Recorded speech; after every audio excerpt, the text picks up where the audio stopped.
Welcome back to our podcast, Regulation Matters, a Clear Conversation. Once again, I'm your host, Lyon Dempsey. I am currently the Chief Compliance Officer with Riccobeni Associates Family Dentistry here in North Carolina, along with practices in South Carolina and Virginia. I've also been a board member and past president of CLEAR. As many of you are aware, the Council on Licensure Enforcement and Regulation, or CLEAR, is an association of individuals, agencies, and organizations that comprise the international community of professional and occupational regulation. This podcast is an opportunity for you to hear about important topics in our regulatory community. Today, we're going to be talking about the Sunrise Review process with the Sunrise Review of Funeral Service Professionals in Colorado as a case study. Today's guests are Brian Tobias, Director of the Colorado Office of Policy, Research, and Regulatory Reform, and Katie O'Donnell, Director of Communications and Public Engagement for the Colorado Department of Regulatory Agencies. Thank you for joining me today. Happy to be here, Lyon. Thanks for having us. Yes, thanks for having us. Thank you again. Well, so the Colorado Office of Policy Research and Regulatory Reform recently conducted a Sunrise Review of Funeral Service Professionals. So let's talk about this Sunrise process. I know some of our regulators have actually had to deal with this too. How does the regulation of a new profession come about in Colorado? And typically, what is the process for this? How is it made different from other states? And Brian, if you would. Yeah, thanks. So as you indicated, Lauren, Colorado has a sunrise process, and it really is designed to look at whenever somebody wants to regulate a currently unregulated profession or occupation, our sunrise process kicks in. Colorado began doing the sunrise process back in 1985, so we've been doing it for a while. And really the idea there is to provide the General Assembly or our legislature with objective research. To get away from media hype, the lobby, and really give them some objective, neutral research. Last time I looked, I think there are about 20 states that have some sort of a sunrise process or something similar to it. I expect that there are probably 20 different sunrise processes out there too. Every state very likely has their own take on it. But our process anyway is triggered, like I said, whenever somebody wants to regulate a profession that is currently unregulated, they submit an application to us, to my office. And we have a Sunrise application on our website so people can look at it whenever they want. Contains 25 questions. It is not just a check the box and fill in the blank kind of application. It really kind of is designed to solicit quite a bit of information from the Sunrise applicant. And so, for example, we ask about what is the profession or occupation we're talking about? Give us a description of it. Who are these practitioners? How many are there? And sort of what are you proposing to do? Are you proposing to, have a full licensing program with, education, training requirements, experience, or apprenticeship requirements, examinations? What are you talking about in terms of regulating? Does the public have direct access to these practitioners? Do other states regulate these practitioners? And if so, how? And then finally, we also ask for examples of harm to the public. And that I'm going to come back to that here in a minute, but that really is the key in every Sunrise application is those examples of harm to the public. Our process works on basically 2 6-month cycles. So we produce Sunrise reports the end of June, at the end of December. Anyone can submit an application, although probably won't surprise your audience too much, Lauren, but it surprises others quite a bit that most of the applications are submitted by the professions themselves. So these are the practitioners looking for the state to regulate them. Our legislature has given us 5 criteria to use in evaluating a Sunrise application. These are the criteria we use to ultimately come to a conclusion as to whether to recommend regulation or not. The first criterion is really at the heart of the Sunrise process. That asks whether regulation is necessary to protect the public. And that is really where we drill in and drive home the importance on the Sunrise applicant to provide us with specific examples of harm. How are these practitioners harming the public such that state intervention in the marketplace is justified? That is the key driver. I know Sunrise applicants probably get tired of us asking for those examples of harm. And I sympathize with them because it's tough, right? there is no regulatory program in place. There is no central repository of complaints. So the Sunrise applicant really has to dig and try to find how their colleagues are harming the public, because that's ultimately what we're looking for. And that really is the key to the other criteria, because the next one we ask, is competency the issue? So we will look at those examples of harm we have, and then we'll say, what was the root cause of that harm? Was it a lack of competency, or was it something else? Is it intentional conduct? Is it criminal conduct? What is causing the harm? Next, we ask, does this profession exercise independent judgment? Are these practitioners independent practitioners, or are they supervised by others? That will help to inform whether regulation is necessary, and if it is, what it looks like. We'll also look to see whether criminal history should serve as a barrier to entry. Again, going back to those examples of harm, there's criminal conduct involved. What does this occupation group do that might justify, limiting individuals who have certain criminal histories from engaging in that practice? And then finally, we look to see, what are the alternatives? Are there any alternatives to state regulation? Anything that's more cost effective, that can still protect the public based on the harm we identified on that first criterion, but maybe short of actual state regulation. And I think really the key is that first criterion line. It's, what is the harm? Everything flows from that.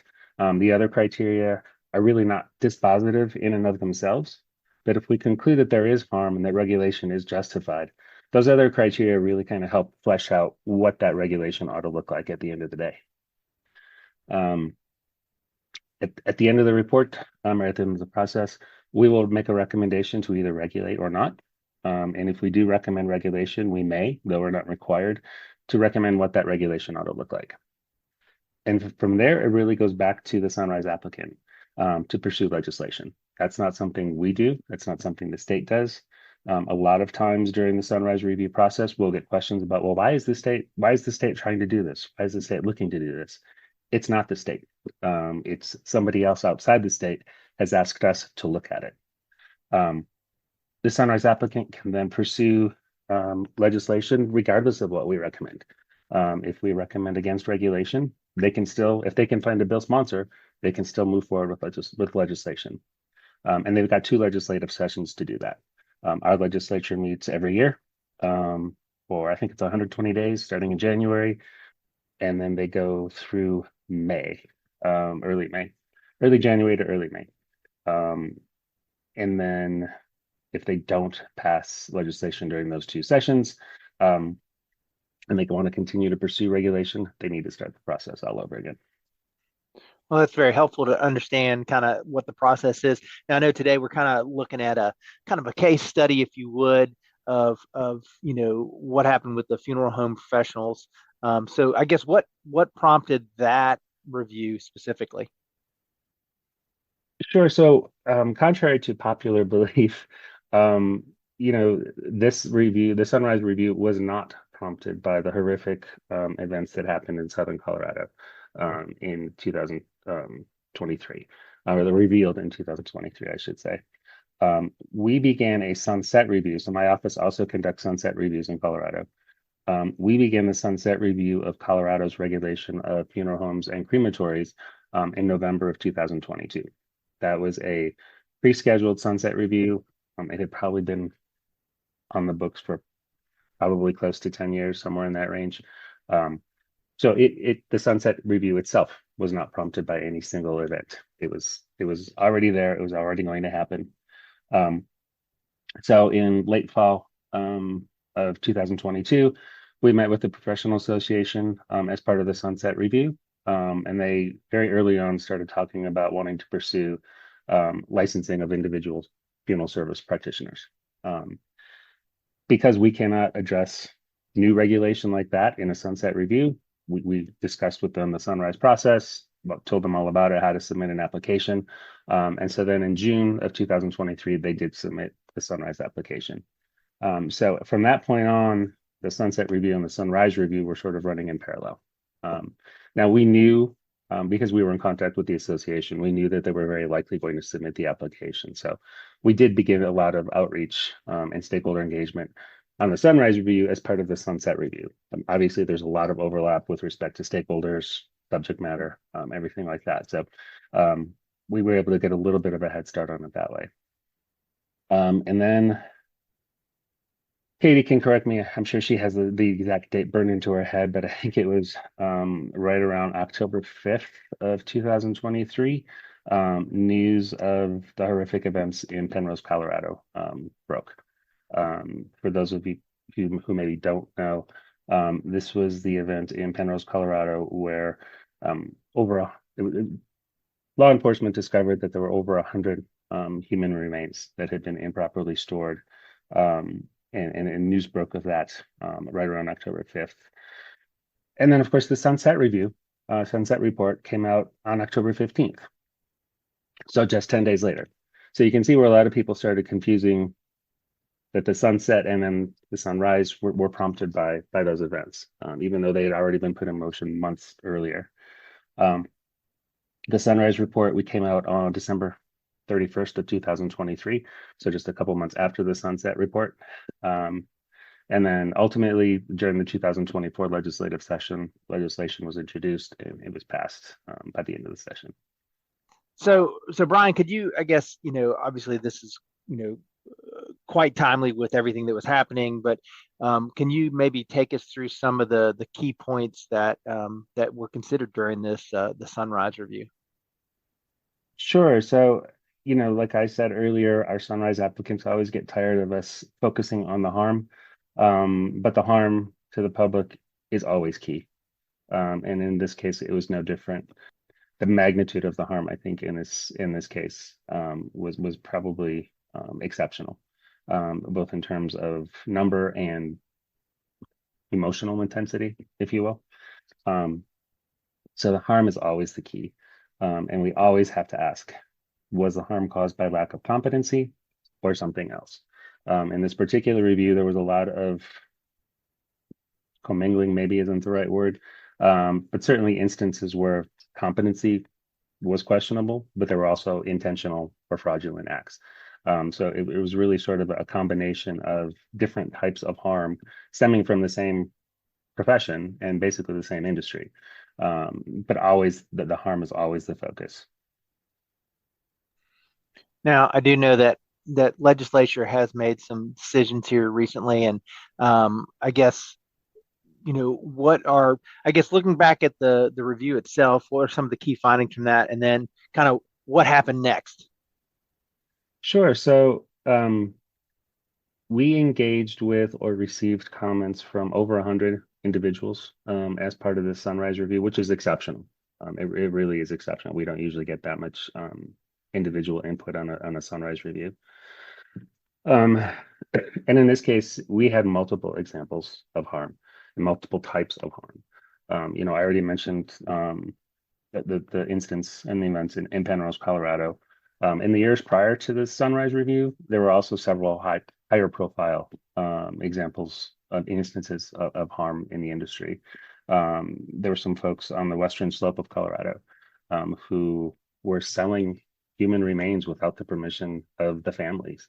There was a coroner in mountains who also happened to own a couple funeral homes and a crematory, who was also improperly storing bodies and several other things. But at the end of the day, we had 20 documented cases that we could point to and analyze as part of the Sunrise Review. And then on top of that, we had even more anecdotal cases of harm. We have an online portal where people can submit comments to us, either anonymously or they can identify themselves. And so we had a lot of public comment come in through that avenue. At the end of the day, I mean, a lot of the harm came down to improper storage, improper handling, record keeping problems, improper embalming, and just a general lack of respect for the decedents. It was really pretty overwhelming. Like I said, some of that harm was competency related. Some of it was based on intentional acts. But at the end of the day, we had ample evidence that the public was being harmed, and so we recommended that regulation be imposed. The bill that resulted from that in the 2024 session had bipartisan sponsorship, bipartisan support throughout the legislative process. And that bill was signed finally on May 24th of 2024. In terms of next step, our Division of Professions and Occupations is tasked with standing up a program. I know they're doing that now. Last I heard, they were looking to start issuing licenses late this year, so late 2025. Excellent. Well, Katie, I want to chat with you a little bit. Specifically, I'm sure there was a lot of media. I mean, I saw media attention about the incidents that happened in Penrose, but I think with that media coverage and the recent incidents that had happened there, the very tragic and disturbing cases of the mishandling of the human remains, that kind of thing. Can you talk about, I guess, the agency's approach to responding to that media coverage, both before and also maybe during the Sunrise review? Yeah, media coverage was definitely far and wide. National coverage out, way further stretching than Colorado. I think Brian mentioned, but I'll reiterate, timing was completely coincidental. And so there's a lot of media education around this not being a reactionary response. Also sets an odd precedent that we didn't want to set, right? These are well thought out, well planned, and not pulled together last minute. I would say from a media standpoint, it gave us an opportunity to highlight the great work that Copper does. They're kind of a behind the scenes agency that doesn't have a lot of typically have a lot of media attention. That sure changed with this last year's Sunrise and Sunset. Because this was an active investigation, there wasn't a lot that we were allowed to tell the media about what was actually going on from an investigatory standpoint.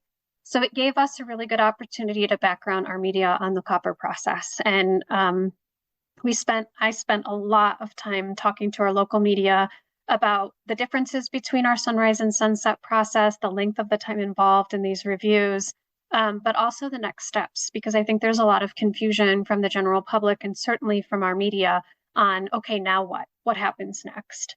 And I think the media focus really pushed our legislators last year to take a very serious look at what both the Sunrise and the Sunset brought forth in recommendations. Not to say they don't always pay attention, but there was just such heightened awareness on wanting to have change in this industry brought forth by how the media coverage was from the time that the open investigation happened till the time legislators started hashing through this in session last year. All right, so I'll pretend like I'm the media. What happens next? So with that, again, now that we have legislation that has been established, how is the agency, communicating about this to licensees, to the public, to the media? How are you guys doing that now? Yeah, so it does take a while to stand up the licensing piece. There's two pieces to this, right? The Sunrise and the Sunset both had recommendations, both had bills go through last year.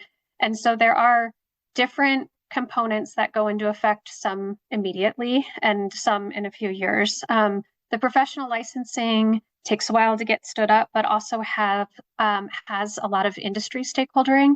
So there's two ways that we've looked at communication. We have spent the summer working closely with the families that were impacted from the three kind of bigger high profile cases in the last few years to make sure that they got a voice in this process, that it wasn't just, they've been amazing thought partners with us in coming and telling their story. That really was very compelling for the legislators to hear, right? Not just regulators recommending things, but also the families really sharing their story. And we didn't want them to get lost in our rulemaking process, right? So our ballot, our legislation goes through, it all gets signed, and then our rulemaking starts. So some of that has already started.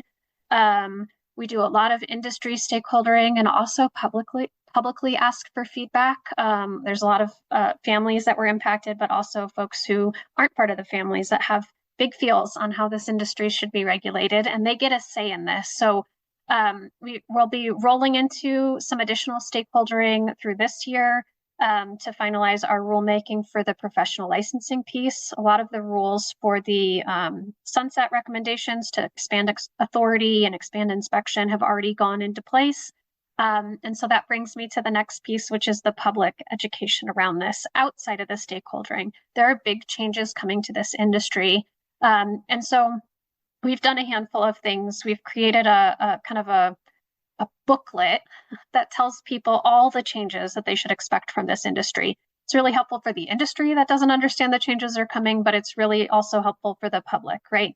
If you are in a state of needing a funeral home professional, you are not often in a mindset to sit and compare or look at what I need and is this person actually doing the things that they're supposed to be doing the right way. And so we'll be starting here some public awareness as the licensing piece of the professional starts to come forward, but we're already starting to do a little bit more on what you should be expecting. What are the expectations of this industry? Obviously, there's a lot of eyes on it right now, but really making sure the public will understand that once that licensing piece goes in for the professionals, you can look up a license, you can look up discipline, you can look up concerns that we've had. Those are all public on our system. So before there wasn't a way for the public to submit complaints against an individual, once that licensing component is up and running, they will be able to be publicly searched and looked at just like any of our other professionals. And so we do a lot of that education here in Colorado about go look up their history before you seek services, right? We regulate so many different professionals. That information is public. So there's lots of ways for our consumers to be aware. And so the funeral home industry will be one of those that will be pushing as those professional licenses go into effect. Well, that's great. Well, thanks, Katie. I appreciate you Of course. telling me about that. Now, Brian, so the issues that you guys identified in Colorado, how does that I guess relate, or is it indicative or related to kind of the national trends that are going on, or and I guess maybe asking it better a different way, how does Colorado's approach basically compare to other states?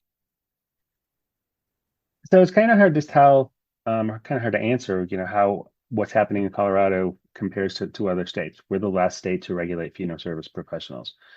So I think in that sense, the environment in Colorado is fairly unique in the sense of, what is or not happening here versus what's happening in other states. But you do still hear the occasional story about human remains being stolen or improperly stored or improperly handled. And so that's not unique to Colorado. That does happen. It happens everywhere. So at the end of the day, I mean, I think time will tell. We're scheduled to conduct the first sunset review of the funeral service professionals in 2030. So, in 5 years or so, we will have a better picture of what regulation is accomplishing, if it's addressing those examples and those types of harm that we identified, and then whether we need to make any changes and any tweaks to that. So overall, Brian, I guess what are some best practices for Sunrise View when considering requests for regulation of a profession, and perhaps some things regulators can consider even if Sunrise View isn't a process that is used in their jurisdiction or state? Always focus on the harm. I know I've said it, I don't know how many times I've said it, just in this conversation, but always focus on the harm. If the public isn't actually being harmed, why should the state intervene in the marketplace?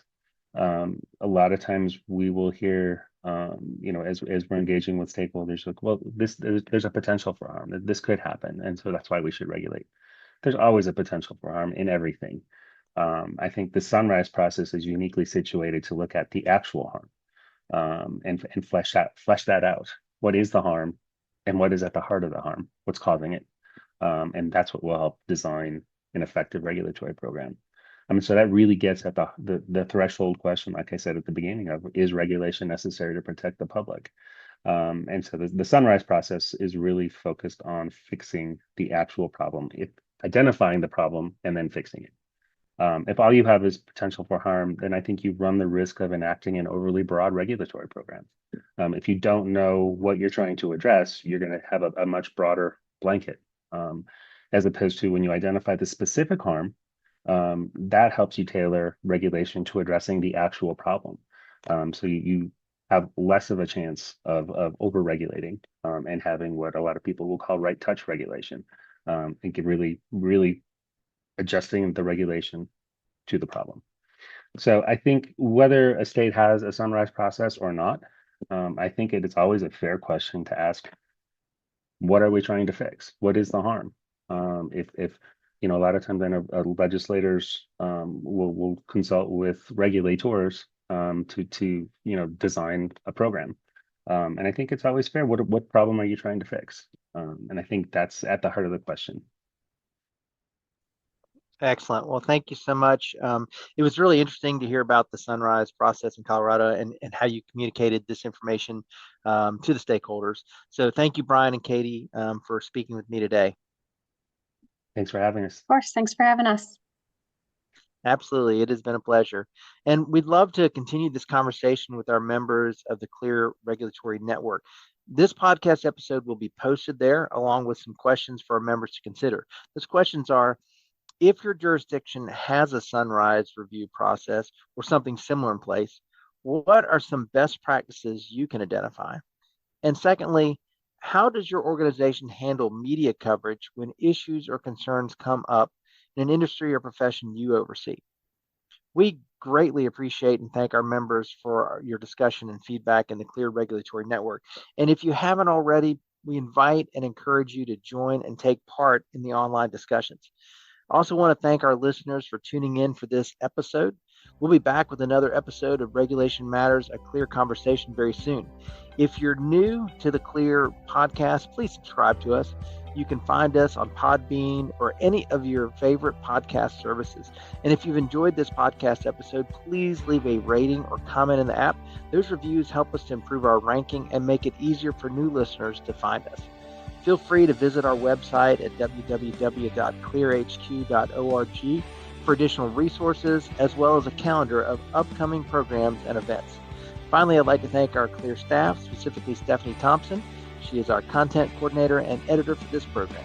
Once again, I'm Lyon Dempsey, and I hope to be speaking to you again very soon.